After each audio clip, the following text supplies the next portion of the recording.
Children, welcome to our channel Grammar Enhance. இந்த வீடியோவில் 6ஆம் வகுப்பு ஆங்கிலம் 6th standard English first term unit 1ல் இருக்கிற சி டர்ட்டில்ஸ் தி crocodile தி ஃப்ரெண்ட்ஷிப் பாடத்தில் இருக்கிற முக்கியமான வினாக்களை பார்க்கலாம். இது எதுக்கு அப்படின்னா 6வது குழந்தைகளுக்கு மட்டும் அல்லாமல் டெட் எக்ஸாம் படிக்கிறவங்களுக்கு பேப்பர் 1ஆக இருந்தாலும் பேப்பர் 2ஆக இருந்தாலும் அது mathematics science or history geography என்ன எடுத்து எழுதுறவங்களாக இருந்தாலும் 30 மார்க்ஸ்க்கு இங்கிலீஷ்லேருந்து கொஸ்டின் கேட்பாங்க. அப்போ இங்கிலீஷில் என்ன படிக்கிறது, பாடத்தை படிக்கலாமா, லைன் பை லைனாக படிக்கணுமா அப்படின்னு சொன்னால் அப்படியெல்லாம் நீங்கள் வேண்டியதில்லை. சரியா, எடுத்து பாஸ் பண்ணுறதுக்கு நம்ம உள்ளேலாம் போக வேண்டியதில்லை. மீனிங்ஸ் கேட்பாங்களான்னா மீனிங்ஸ் ஆப்போசிட்ஸ் கேட்கலாம், 1-2 கேட்கலாம். நம்ம அந்த 1-2 கேட்கலாம் அப்படிங்கிறதுக்காக நம்ம 6 to 12th வரைக்கும் எடுத்தால ஒரு 1000-2000 மீனிங் மனப்படம் பண்ணுற மாதிரி வரும். அந்த டயத்தை நம்ம கிராமரில் ஸ்பெண்ட் பண்ணும்போது ஈஸியாக எளிமையாக மார்க் வாங்கிடலாம். அப்போ ஒவ்வொரு பாடத்தில் 6th-லேருந்து 12th வரைக்கும் இருக்கிற ஒவ்வொரு புக் பேக்கில் இருக்கிற கிராமருக்கான வீடியோ நம்மளோட கிராமர் சேனலில் ஆல்ரெடி போஸ்ட் பண்ணிக்கிறோம். நீங்கள் அந்த எந்த கிராமர் வேணுமோ அந்த கிராமரை யூடியூப்பில் அதோட நேமை சர்ச் பண்ணி, ஃபார் எக்ஸாம்பிள் வாய்ஸ்னால் voice active and passive voice இல்லைனா அப்படின்னு சொல்லி எடுத்து கூடவே கிராமர் என்ஹான்ஸ்ன்னு சொல்லி சர்ச் பண்ணும்பொழுது நம்மளோட வீடியோ தமிழ் எக்ஸ்ப்ளனேஷனோட உங்களுக்கு டிஸ்பிளே ஆகும், பார்த்து பயன்பெறவும். அப்போ இந்த யூனிட்டில் ஃபஸ்ட் லெசனில் சி டர்ட்டில்ஸ்ன்னு சொல்லி சி டர்ட்டில்ஸை பற்றி கொடுத்துருக்காங்க. நீங்கள் பாடமெல்லாம் நான் ஏற்கனவே சொன்ன மாதிரி படிக்க வேண்டாம், மீனிங் ஒரு 5-6 கொடுத்துருக்காங்க. நீங்கள் லைட்டாக வாசித்து பண்ணிட்டு விடுங்க, ரொம்ப டைம் ஸ்பெண்ட் பண்ணி நீங்கள் படிக்க வேண்டாம். அப்படி படிக்கும்பொழுது உங்களுக்கு என்னென்னா டைம் வேஸ்ட் ஆகிரும். அந்த 1-2 கேட்பாங்க அல்லது கேட்காம போவாங்க.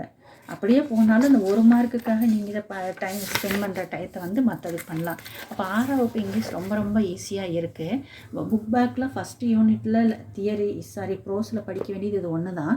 அதை நம்ம என்ன சொல்லுவோம்னா அந்த கிராமரை ஹோமோஃபோன்ஸ்னு சொல்லுவோம். இவங்க 6th ஸ்டாண்டர்ட் பேசிக் அப்படிங்கிறதுனால ஹோமோஃபோன்ஸ் அப்படிங்கிற வேர்டை யூஸ் பண்ணாமையே கரெக்ட் மீனிங்கே சொல்கிறாங்க. அப்போ நம்ம ஹோமோஃபோன்ஸ்னால் என்னன்னு சொன்னோம்னா டிஃப்ரெண்ட் ஸ்பெல்லிங் இருக்கும், டிஃப்ரெண்ட் மீனிங் இருக்கும், ஆனால் அதனுடைய உச்சரிப்பு ப்ரொனன்சியேஷன் ஒரே மாதிரி இருக்கும். இது ரெண்டுமே ப்ரே தான், இது ரெண்டுமே ஹோல் தான், நைட்டு தான், சென்ட்டு தான், இங்கே சி தான். ஆனால் ஸ்பெல்லிங் வேறு இருக்குது, மீனிங்கும் வேறு மாதிரி இருக்குது. அதை நீங்கள் படித்து பார்த்து பாடுற மாதிரி இருக்கும். இந்த ஹேட்ச்லிங் ஃபால் டேஸ் அப்படின்னு சொல்லும் பொழுது இந்த இடத்துல ப்ரேன்னா ப்ரே பண்ணுறது, வணங்குறது. இந்த இடத்துல ப்ரேன்னா உணவுன்னு அர்த்தம். அப்போ என்ன ஆகும், இந்த ப்ரே போடணும். குழந்தைங்க மாற்றி எழுதி வச்சுருக்கு. சரியா, அடுத்து இந்த டர்ட்டில்ஸ் லீவ் தயர் ஹோல்னா துளைன்னு அர்த்தம். இந்த இடத்துல ஹோல்னா முழுமை. அப்போ வாழ்க்கை முழுமையும்னா இந்த ஹோல் தான் போடணும். The turtles come so only during the night. இப்போ இந்த நைட்டுங்கிறது இரவு பாதுகாவலன் அப்படிங்கிற ஒரு மீனிங்கில் முற்காலத்தில் நைட்ஸ்ன்னு சொல்லி பாதுகாவலர்கள் இருப்பாங்க. தி ப்ரிடேட்டர்ஸ் ஃபாலோ த. இந்த இடத்துல சென்ட் அப்படின்னா அனுப்பப்பட்டதுன்னு அர்த்தம். இந்த இடத்துல சென்ட்னா ஸ்மெல்லுன்னு அர்த்தம். அந்த வாசனையை தெரிஞ்சே தெரிஞ்சுக்குவாங்க. அதனால் அடுத்தது female turtles lay eggs and go back to the sea. இந்த இடத்துல சீனா பார், இந்த இடத்துல என்னது கடல்னு அர்த்தம். அப்போ இந்த பெண் ஆமைகள் கடலை விட்டு வெளியில் முட்டையை வச்சுட்டு மறுபடியும் உள்ளே போயிடுது அப்படிங்கிறதுக்கானது. அப்போ இந்த சென்டென்ஸை படித்து பார்த்து மீனிங்கை பொறுத்து அந்த 2 ஆப்ஷனில் என்ன ஆப்ஷன் வருதுன்னு பார்க்கணும். இந்த கிராமருக்கு பேர் என்னது, ஹோமோஃபோன்ஸ். யூனிட்டில் பார்த்தீங்கன்னா ஃபஸ்ட் யூனிட்னா 1, 2 பார்த்தீங்கன்னா 3, 4, 5, 6, 7, 8 இதோட சேர்த்து 9 பேஜஸ். இங்கிட்டு ஒரு பேஜ் இருக்குது, மொத்தம் 10 பேஜஸ் இருக்குமா.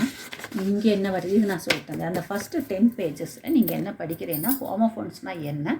அப்போ இதில் 5 தான் கொடுத்துருக்குறாங்க. இந்த 5 மட்டும் படித்தா போதுமானா இல்லை நம்ம சேனலை பற்றி இன்னும் நிறைய ஹோமோஃபோன்ஸுக்கான விளக்கங்கள், எக்ஸ்ப்ளனேஷன்ஸ், எக்ஸாம்பிள்ஸ்லாம் கொடுத்துருக்குறோம். அதை தெரிஞ்சுக்கிட்டிங்கன்னா அந்த 10 பக்கத்துக்கு நீங்கள் ஒரு 10 நிமிஷம் கூட செட் பண்ண வேண்டியதில்லை. எக்ஸ்ட்ரா மீனிங்ஸ் படிக்கிறது உங்களோட சாய்ஸாக அமையிறது. அப்போ இந்த இடத்துல பிக்டோகிராமில் என்ன, பிக்டோகிராம்னா அது படம் கொடுத்து அது வழியாக ஒரு கிராமர் கற்பிக்கிறது. என்ன சொல்ல வராங்கன்னு கேட்டிங்கன்னா சப்ஜெக்ட் அண்ட் ப்ரிடிகேட்டுன்னு சொல்கிறாங்க. சப்ஜெக்ட் அப்படின்னா என்னென்னா நம்ம தமிழில் எழுவாயின்னு சொல்கிறோம் இல்லையா. எழுவாய் யார், அந்த செயலை செய்யக்கூடியவங்களை தான் நம்ம என்ன சொல்லுவோம், எழுவாய், கருத்தா அப்படின்னு சொல்லுவாங்க தமிழில். ஒரு செயலை செய்யக்கூடியது எழுவாய். அல்லது இன்னும் சொன்னோம்னா யார் அல்லது எது என்ற கேள்விக்கு பதிலாக அமைவது சப்ஜெக்ட். யார் செஞ்சாங்கன்னா ஒரு ஆளை சொல்ல போகிறோம், எது செஞ்சதுன்னா ஒரு அக்ரிணையவோ ஒரு உயிருள்ள உயிரற்ற அதை எதோ ஒன்று சொல்ல போகிறோம். அப்போ ஹூ அல்லது வாட், ஹூ ஆர் வாட் அப்படிங்கிற கொஸ்டினுக்கு ஆன்சர் பண்ணுறது தான் சப்ஜெக்ட். அந்த சப்ஜெக்ட் போக ஒரு சென்டென்ஸில் மீதி இருக்கிறது எல்லாமே என்னது, ப்ரெடிகேட். அப்போ இந்த இடத்துல batsman, the batsman hits the ball. யார், த பேட்ஸ்மேன். என்ன அது மீதி வாரது ஒரு என்ன ஆயிடுது predicate. We are going to the ஜூன்னு சொல்கிறோம். அப்போ யார் போகிறாங்க? நாங்கள். அது மட்டும் சப்ஜெக்ட், மீதி எல்லாம் predicate. Raju has to rest. Raju என்ன பண்ணணும்? ரெஸ்ட் எடுக்க வேணும். யார் அப்படின்னா ராஜு. அப்போ Raju is the subject. Has to rest அப்படிங்கிறது என்னது? ப்ரிடிகேட். அப்போ என்ன தெரிஞ்சுக்கிட்டோம்? சப்ஜெக்ட் அப்படின்னா ஹூ ஆர் வாட் அப்படிங்கிற கொஸ்டின்ஸ்க்கு ஆன்சராக வாருது. மீதி அந்த சென்டென்ஸில் வாருது எல்லாமே ப்ரிடிகேட்டாக அமையும். நீங்கள் ஹையர் கிளாஸ் போகும்போது சென்டென்ஸ் பேட்டர்ன் சொல்லி இந்த மீதி இருக்கிறதுல சப்ஜெக்ட் இல்லாமல் verb, object direct object, indirect object, adjunct படிப்பீங்க. அந்த சென்டென்ஸ் பேட்டர்ன் படிப்பீங்க. அது வந்து இது 6ங்கிறதுனால ரொம்ப பேசிக் கொடுத்துருக்குறாங்க. சரி, இதில் அதே மாதிரி படம் கொடுத்து உங்களவா போட சொல்கிறாங்க. இது வந்து பாட சம்பந்தமான பொறுத்துக. இது நீங்கள் படிக்க வேணாம். அடுத்ததாக இந்த யூனிட்டில் போயம் வருது. போயத்தோடது வந்து தி குரோக்கோடைல் அப்படிங்கிற ஒரு போயம். அதை எழுதினது வந்து லூயிஸ் கரோல் அப்படிங்கிறவர் எழுதியிருக்காரு. அவரோட இன்னொரு முக்கியமான ஒரு புக்கு பேர் அலைஸ் இன் ஒண்டர்லேண்ட். அப்போ அலைஸ் இன் ஒண்டர்லேண்ட் அப்படிங்கிறத எழுதின வந்து லூயிஸ் கரோல். அவர் எதை சேர்ந்தோன்னா அவர் ஒரு இங்கிலீஷ் ரைட்டர். மீனிங் ஆல்ரெடி சொன்ன மாதிரி உங்களோட ஆப்ஷன் லைட்டாக படிக்காமையும் போக வேணாம், லைட்டாக வாசித்து விட்டுருங்க. அங்கே போய் நீங்கள் ஆப்ஷன் பார்க்கும்பொழுது ஏதோ ஒன்று ஞாபகமாக வரும். சரி, இந்த டூ யூ நோவில் என்ன கொடுத்துருக்கான்னு லைட்டாக பார்ப்போம். தி Madras crocodile bank is one of the largest reptile zoos in the world. It is a shelter for native wildlife and a secure nesting beach for olive ridley turtles. It is located as East Coast Road, Kovalam இன் சென்னை. அப்போ சென்னை கோவளத்தில் உள்ள கிழக்கு கடற்கரையில் அந்த ஒரு என்ன இருக்குது, ஒரு crocodile bank இருக்குது.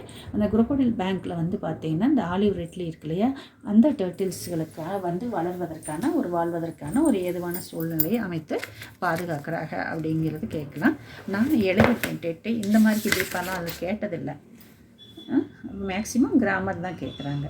ரைட். அப்போ இது வந்து ரைமிங் வேர்ட்ஸ் தெரியும், ஒரே மாதிரி உச்சரிப்புள்ள வார்த்தைகள், கிளாஸ், ஜாஸ், கிரீன், இன், அந்த மாதிரி. அப்போ விக்கவுட் த ரைமிங் வேர்ட்ஸ்னால் நம்ம எழுதிடலாம். அடுத்து சப்ளிமெண்ட்ரி ரீடர்லேயும் வந்து டி ஃப்ரெண்ட்ஷிப்னு சொல்லி ஒன்று கொடுத்துருக்காங்க. சப்ளிமெண்ட்ரி ரீடரில் நீங்கள் அதை ஒன்றும் தெரிஞ்சுக்க வேண்டியதில்லை. இப்போ இந்த இடத்துல கனெக்டிங் இட் செல்ஃப் என்ன கொடுத்துருக்காங்க அப்படின்னு சொல்லி சொன்னோம்னா வந்து இது வந்து ஒரு ஜென்ரலான ஒரு விஷயந்தான். இது கிராமரில் கிடையாது. ஈல், சீல், வால்ரஸ், சீகால்ஸ் இதெல்லாம் என்னன்னா சி அனிமல் அப்படிங்கிற ஒரு குரூப்புக்குள்ளே வருது, அந்த மாதிரி இருக்குது. அவ்வளோதான். Unit 1 very very very very சிம்பிளாக முடிஞ்சிருச்சு. ஒரு 10 minutes தான். ஒரு 10-15 மீனிங் ஒரு தடவைக்கு 2 தடவை வாசித்து விடுறீங்க. அப்புறம் கிராமர்னு சொல்லி பார்த்தீங்கன்னா வந்து ஹோமோஃபோன்ஸ் இருந்துச்சு. சப்ஜெக்ட்னா என்ன, ப்ரெடிகேட்னா என்ன அப்படிங்கிறத பார்த்தோம். அடுத்த யூனிட்டுக்கான வீடியோ நம்மளோட கிராமர் இன் ஹேண்ட் சேனலில் அடுத்த வீடியோவில் போஸ்ட் பண்ணுறேன். தேங்க்யூ.